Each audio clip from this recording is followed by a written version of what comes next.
بولا یہ پہ کہ شاطر فوج ستم شار، لو اذن جنگ پا چکے عباس نامدار۔ دیکھو بچے رہو کہ لڑائی ہے شیر سے، چھوٹے گی مشکلوں میں ترائی دلیر سے۔ ہل ہل کے سپاہ کے سنتے ہی یہ خبر، کانپے مثال بید جوانان پر جگر۔ ہلچل میں اس طرف کے پرے ہو گئے ادھر، ساحل سے ہٹ کے نہر پکاری کہ الحذر۔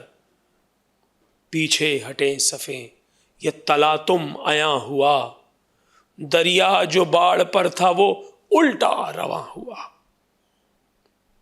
تشش جہت میں غل کے یہ ہے روز انقلاب، الٹے گا اس زمیں کا ورق ابن بو تراب۔ اس شیر پر نہ ہوگی کوئی فوج فتح یاب، بس اب بنائے عالم امکان ہوئی خراب۔ حملہ غضب ہے بازوئے شاہ حجاز کا، لنگر نہ ٹوٹ جائے زمیں کا جہاز کا۔